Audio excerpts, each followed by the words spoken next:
It's been suppressing. I don't want to see it anymore for my own mental health. And that is a common occurrence with me in this hobby, because when your tank looks good, you feel good. That's really important.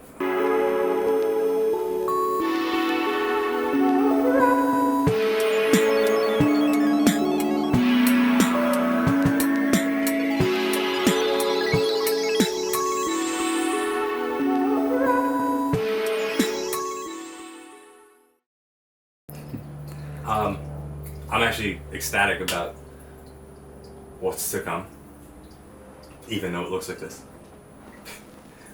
This tank is a mess right now, as you guys can see, and I set it up not that long ago. What went wrong? This algae came, and normally algae always comes when you first set up a tank, but it never went away. It actually stunted the growth of a ton of my plants, killed some of them, and it's been suppressing. I don't want to see it anymore. So yeah, it's weird. This is my last Aquascape at the moment, and that's kind of weird for me to say because I've been taking part in this hobby this is the 8th year, I'd say. 7th year. This is about the 7th year, 7.5. And it's been a blast. I've had so much ups and downs and learning experiences throughout this journey, and I found a passion for ecology, one, fish keeping, two, and plants. I just love plants. I love all this stuff. So I don't think I'm ever gonna stop keeping tropical plants and exotic plants. That's like part of my life now. But I want to move into new adventures. You can see this guy right here. This is a really big adventure coming up later this year, and I'm not gonna let you guys know yet. So now that all the fish are gone, I'm able to shut it down. And I have this right here. I'm setting it up. This is gonna be Power's house, and I'll talk about this in a sec when we get it all set up and facing you guys. But before that, I have to move all this, and it's not the easiest thing to move. If you look at her from the side, she has a little bit of a sunken belly. That goes away with the feeding, because they're pufferfish, they get a little belly. But she's been skinny because the rainbow fish I had are very aggressive eaters, and some days they just wouldn't let Power eat. Power's not that fast. Power likes to hover around. They were kind of like whoosh, whoosh. And I would have to hand feed Power, which is what I'm about to do because Power's the only fish in the tank and I don't want to make a mess. And yeah, I normally feed my dwarf pufferfish. This is my 3rd dwarf pufferfish now. Favorite fish to keep. I normally feed them bloodworms, and I just defrosted this tube in some dechlorinated water. I'm gonna feed Power maybe 5. She needs to fatten up a little bit. You tell her that I'm coming. How long have you had Power? Right now I've had Power for about a year. Just about a year. If you go back on my Instagram, there's clips of her in my old Aquascape. Are you gonna eat, bud? There you go. And I just dropped 7 worms in there, so I'm sure she will get them in. Yeah.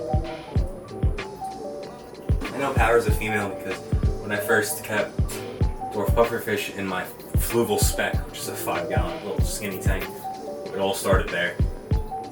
I had a male and a female, and the males are very green and they have blue marks on their gills, and the females are very more iridescent white, yellow, and a little bit of green. And the females have a lot of black spots on them. That's how you'll be able to tell the difference, if you can see.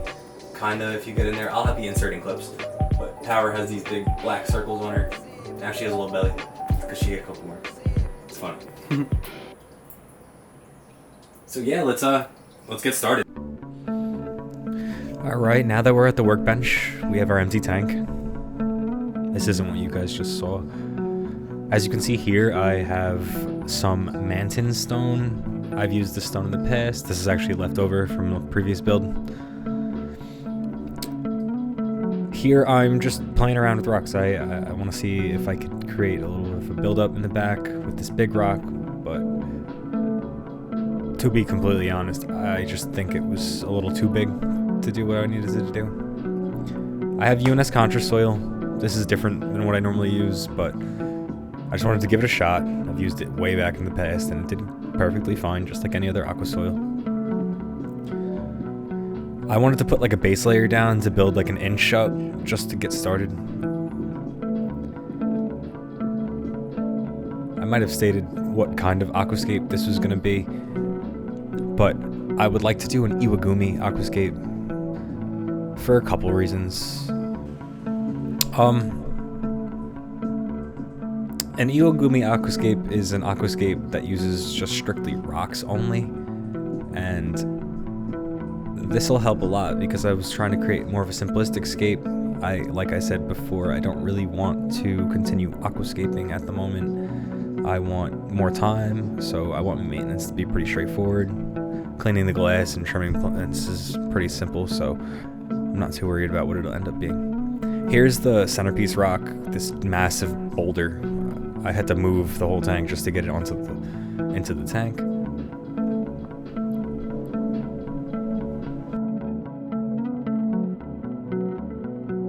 I sped the hardscaping up because I'm sure you guys didn't need to see me pondering each rock and seeing each and every one of my decisions.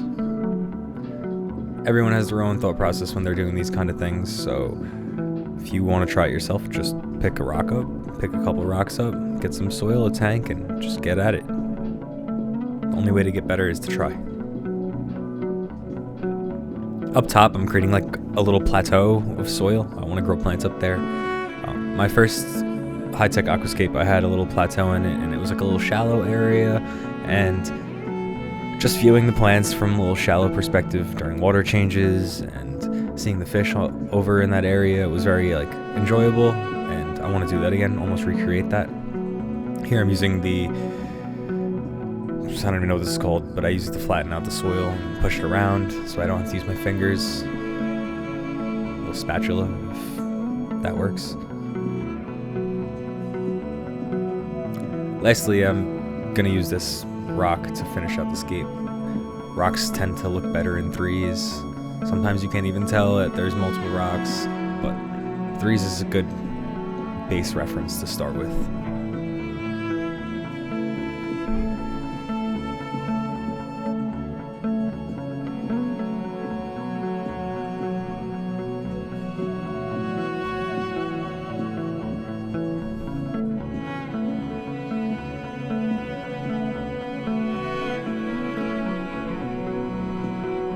Just adding a little bit more soil so there's enough to plant into it. You want about an inch from the bottom. You couldn't get away with a little less for aesthetic purposes.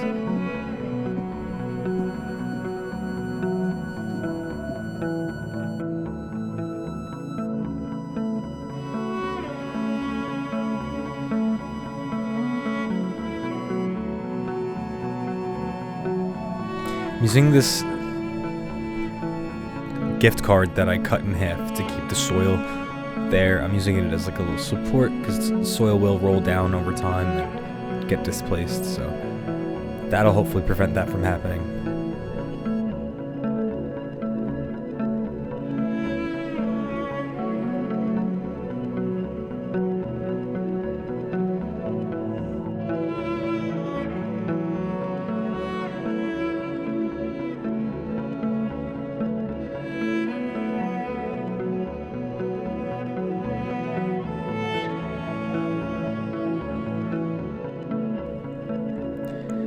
Now that we're all done with the hardscape, I wanted to talk about my inspiration or my reference that I'm using for this aquascape.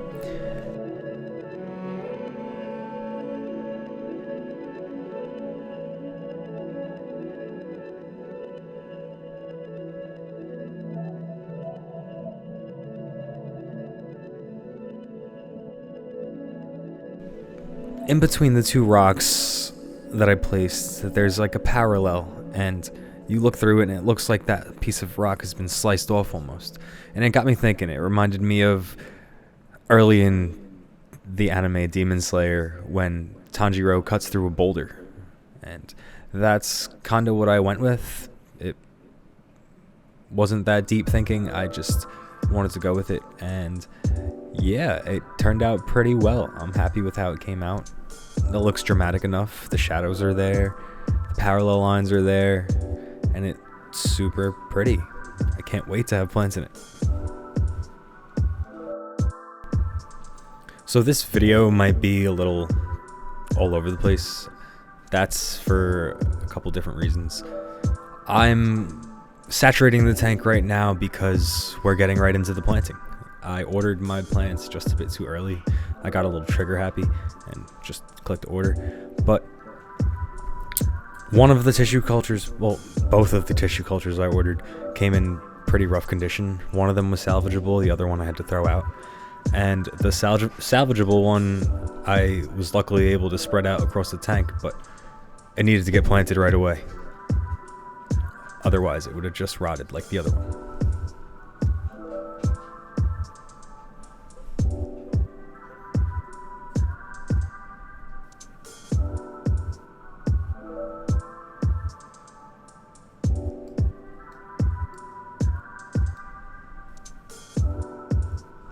I gotta keep my glass clean so you guys see what I'm doing.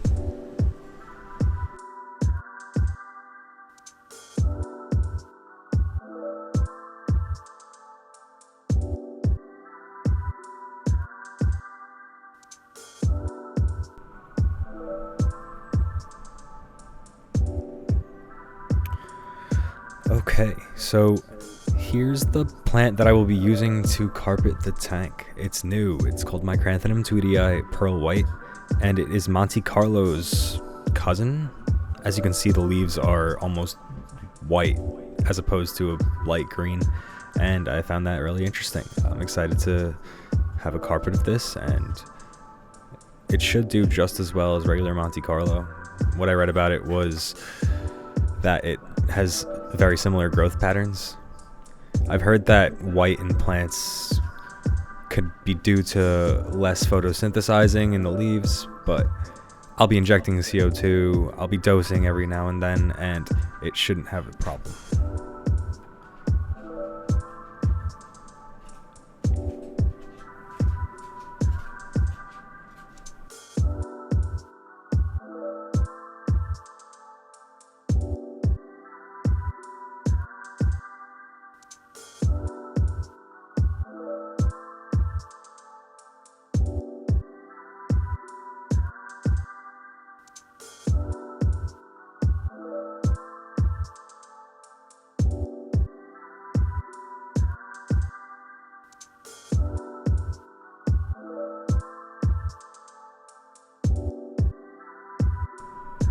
Planting this plant is just like any other plant or tissue culture. You break them up into tiny pieces after you wash the nutrient jelly off, and you just spread it out across the tank.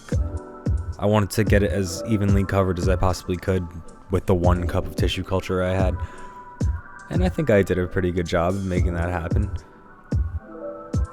I didn't want to plant the tank this day. I just had to do it, so we're gonna end the planting right after this. As you can see, I cover the tank with saran wrap, similar to any other dry start method, and I just left it like this for the next few days, airing it out for about 30 minutes to an hour daily, and misting daily.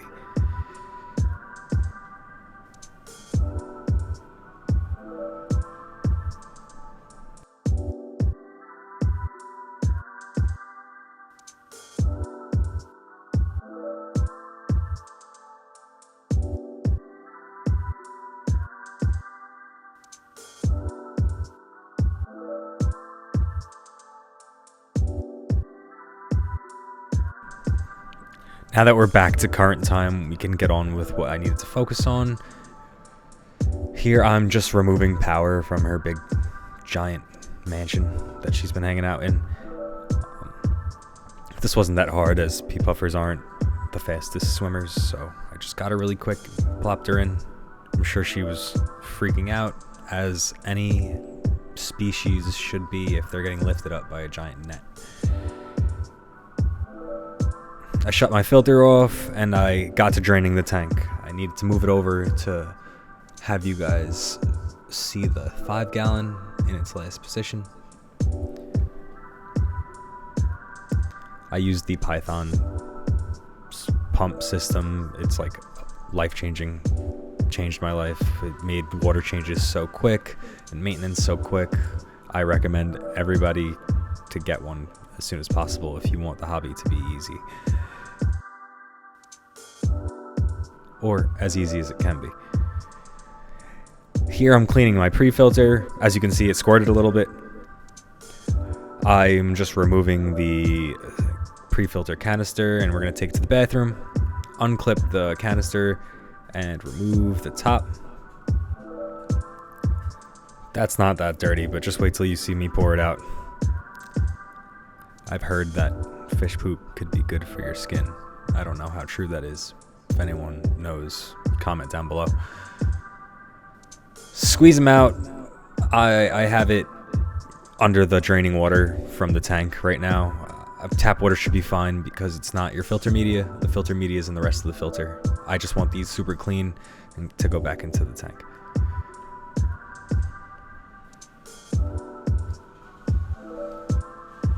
After they squeeze out with clear water, just like that, we could put everything back together. Put each of your filter sponges onto this tube and then right back into the canister.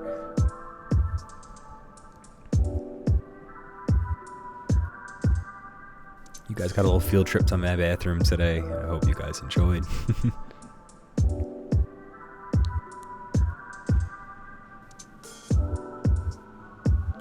Now that we're done cleaning the pre-filter, we get to move on to the next step. I did this off camera, but we moved both of the tanks facing the front of the rack.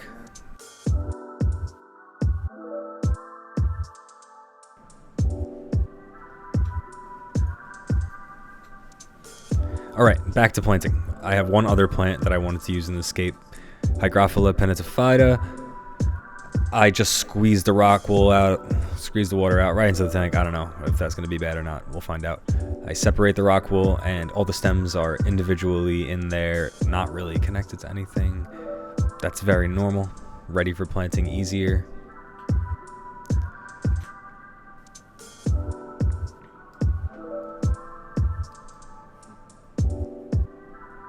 Now that the plants are all prepped, see how easy that was. Now that the plants are all prepped, we could plant them. There's not a lot of stems. There's not a big tank either, but I already know where I wanted to plant it. These are to create visual barriers for power, refugee for power. Pea puffers sleep at night. I don't know if any of you guys know, but if you sneak up on your tank with a flashlight, I don't know, probably around 11 p.m. on, you'll find your pea puffer camouflage just kind of resting wherever they choose, on a leaf, in a little corner, in a little crevice, wherever they feel comfortable and out of the way of predators or whatever could be stressing them out. I'm sure my big brown eyes scare the living crap out of Power, but she seems to be doing fine. I do feed her, so she must love me. I'm just keeping my plants wet, spraying them down with dechlorinated water.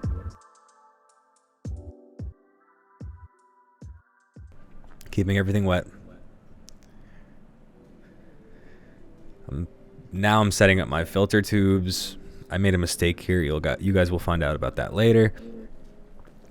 I'm injecting CO2. Everything I had on the big 25 gallon, I'm going to be putting on this small 5 gallon. So we will be injecting CO2. I have a place right here behind the tank for it. Setting CO2 up isn't the easiest for newer hobbyists, but if you know what you're doing, it's pretty straightforward. The hardest part's probably calculating how many bubbles per second you're going to need in the amount of water that you're using. Here I am connecting the tubes and screwing on the top of the bubble counter.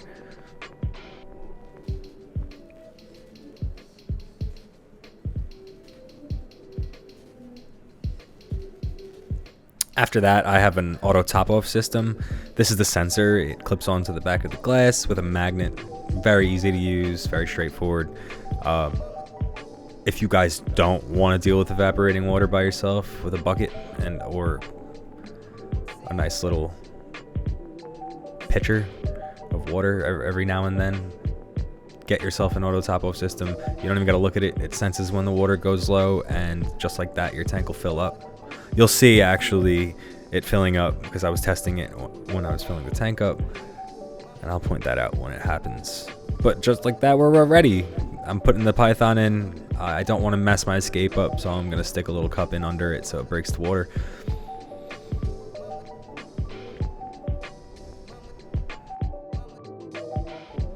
That's the thermometer. Make sure your tank has a thermometer so you don't melt your fish, if that's even possible. But you guys know what I mean.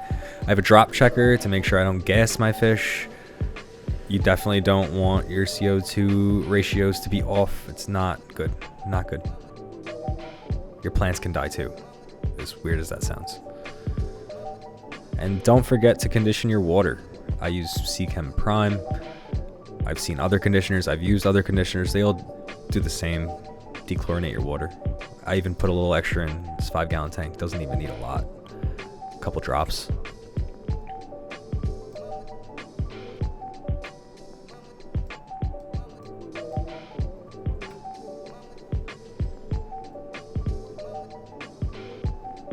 While I was filling up, I had Power and hung her right inside the tank, see if she can get used to her surroundings a little bit.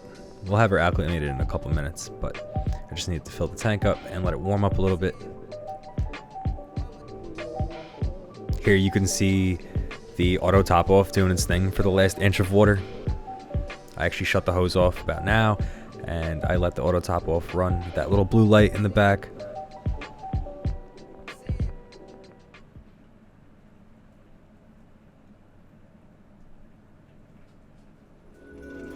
Now that we're all done with all of that, I'm gonna get Power acclimated.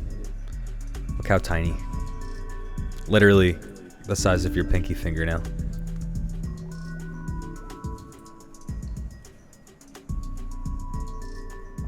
I'm just gonna float. I don't even know what these are called. I'm just gonna float these little container in the tank. Nothing's overflowing, so we're good. I do this for about 30 minutes.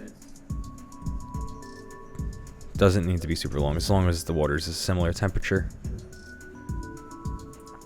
And once that's over with, we'll just get Power in there. Here you can see I switched the lily pipes around. This is way better for my escape. The spin pipe was destroying the substrate in that back corner. So I made a little adjustment, and now this is what we're doing. It looks better too, I think. The flow is better.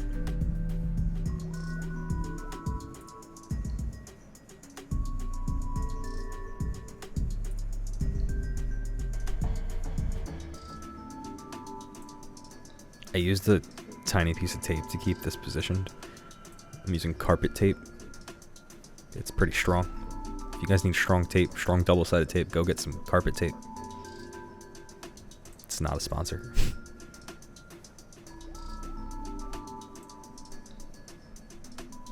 Good enough. I don't know why I only have one suction cup. You can ask the company later. Once you got everything set up, I use smart plugs for all my equipment. I just go on my phone and click a button, but it's time to run the filter and have the heater start heating the water up. As you can see, the bubble's spinning in a circle. This is how a spin pipe works. I've heard it could be beneficial to reduce flow in smaller aquariums, and I'm using a Oase Biomaster 250 on this small tank, which is overkill, but I need to figure that out somehow. Now that Power's ready to go in the tank, we're gonna get her in there. Look. Whoop. Just like that. Power's off to see her surroundings. I have the UNS lids for these UNS tanks. I thought it was worth it. They fit pretty nicely with the lily pipes and the lights. And project's complete. Now we will see what the foreseeable future has in store for us.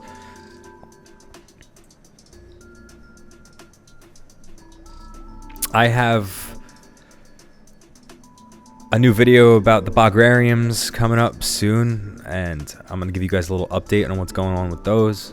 But for now, you guys get to watch Power swim around her new space, and I hope you guys really enjoyed. Thank you guys so much. Please drop a like. Please drop a comment. I would love to talk to any of you guys, and stay tuned for the next one. Bye-bye.